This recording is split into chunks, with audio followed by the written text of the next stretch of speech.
The rookie rescue swimmer looked up through the blizzard as a crewman was hoisted. Suddenly, the sky vanished. A towering wave over 100 feet high swallowed the sun. When he came to, half the ship was gone, and so was the helicopter. This isn't fiction. It happened off Alaska's coast, and he risked it all so others may live. Target! On November 28, 2004, the Seledang Ayu, a nearly 800-foot cargo ship, left Seattle, bound for Xiamen, China. Her hull sat low, heavy with over 66,000 tons of soybeans and more than 1,100 tons of fuel oil.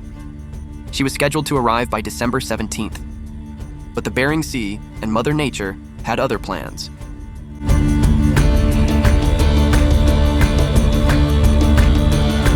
On December 6th, just after noon, her engine failed, 46 miles northwest of Bogoslav Island and about 100 miles from Dutch Harbor. The crew diagnosed a cracked liner in cylinder number 3. They isolated it and tried to limp toward shore using the remaining 5 cylinders. But at 9 p.m., they tried restarting the engine and got nothing. Outside, gale force winds screamed from the northwest, pushing the powerless ship toward shore. And the seas were rising, fast. The next morning, more bad news. 4 more cylinders had cracked piston rings. The ship was a floating hulk, dead in the water, drifting in 30-knot winds and 20-foot seas. Repairs continued as the weather worsened.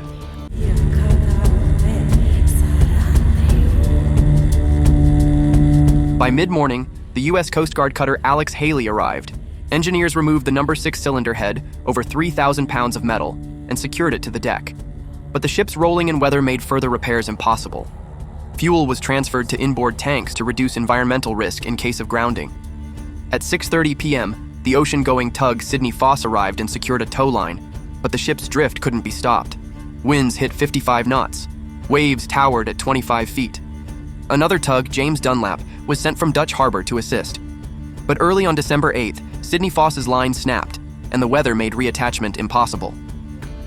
At 11:15 a.m., the ship hit shallower water. They dropped the port anchor, it held briefly, but as winds intensified, the vessel began sliding toward shore again.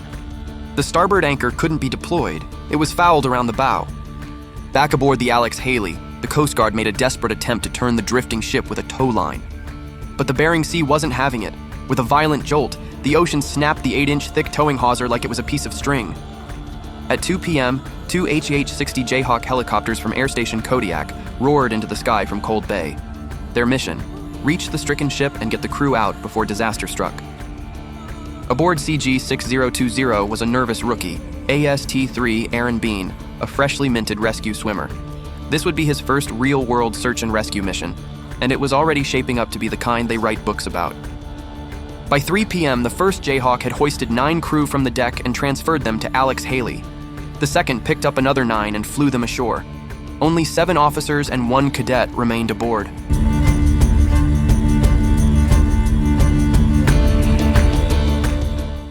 At 5:05 p.m. on December 8, 2004, the Slendang Ayu ran aground off Unalaska Island. 50-foot seas pounded the vessel, the deck was coated in ice, and a full blizzard raged across the Bering Sea. HH-60 Jayhawk 6020 circled back to pull the last crew off the doomed ship. On board, rookie rescue swimmer Aaron Bean. Lowered through blinding snow and crashing waves, Bean touched down on the icy deck like he'd done it 100 times. Within minutes, he had 6 of the 7 crewmen hoisted safely into the Jayhawk. Only he and the ship's captain remained. Then it happened. A deep, otherworldly roar drowned out everything.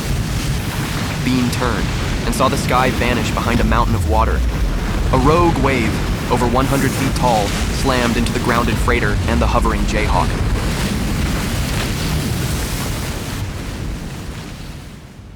The ship cracked in half. The helicopter fell like a stone, smashing into the freezing surf. From a distance, the crew of the Alex Haley watched in horror. They were already battling for their own survival in monstrous seas. Launching their onboard HH-65 Dolphin was considered impossible. Regulations, physics, and sanity all said no. But their captain wasn't hearing it. If he could time the pitch of the ship just right with the swell, they might, just might, get the Helo off the deck. Lieutenants Tim Eason and Robert Cornexel and AMT-3 Greg Gibbons volunteered for the suicide mission. They strapped into Dolphin CG-6513 and and as the Alex Haley surged with 50 to 70-foot waves, they launched into hell. Once airborne, they reached the wreck and couldn't believe what they saw. The Seledang Ayu split in two, AST-3 beam, and the ship's captain clinging to the bow as waves pounded them, and the shattered Jayhawk wreckage rolling in the surf.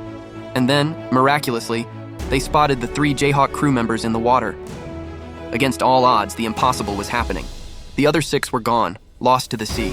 There was no time to grieve. The Dolphin crew transported the survivors to Dutch Harbor, quickly refueled, and returned straight into the storm. And in the dark, frigid chaos, with waves still hammering what was left of the Slendang Ayu, they pulled off one final miracle. AST-3 Aaron Bean and the ship's captain were hoisted from the icy broken deck, cold, battered, but alive. It was Bean's first mission. It would become one of the most daring rescues in Coast Guard history.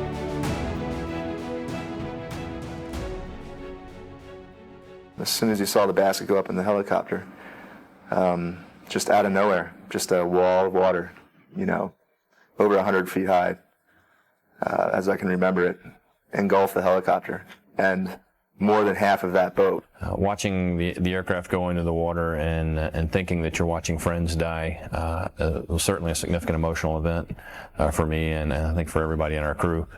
The 6020 went in the water, and Lieutenant Eason called for rescue checklist part 2, and I told him the basket's at the door and it's already going down.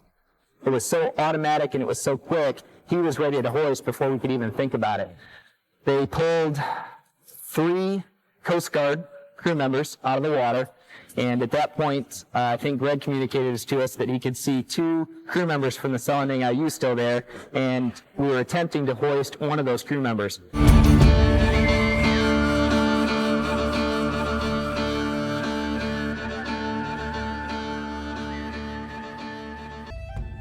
The crew of 6513 would later be awarded the Distinguished Flying Cross for their extraordinary valor in the face of impossible odds.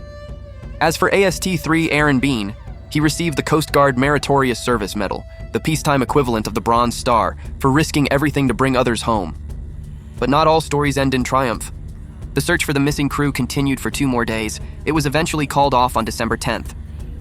Environmental teams braced for impact. The broken ship carried over 424,000 gallons of bunker fuel and 18,000 gallons of diesel. Around 350,000 gallons spilled into the ocean, Alaska's worst oil spill since the Exxon Valdez. If you've made it this far, thank you for watching. Do you think the rescue crews deserved even higher honors for their bravery that day? Drop your thoughts in the comments. We'd love to hear what you think. And if you want to support more true stories of heroism like this, give us a like and consider subscribing. Special thanks to the brave men and women of the U.S. Coast Guard. Your courage in the face of chaos saved lives that night. And the truth is, they do this kind of life-saving work every single day, often in brutal conditions and without recognition. If you want to dive deeper into this incredible rescue, I highly recommend Spike Walker's book, On the Edge of Survival. The link is in the lower left side of your screen and in the description. It's a must-read. Until next time, fair winds and following seas.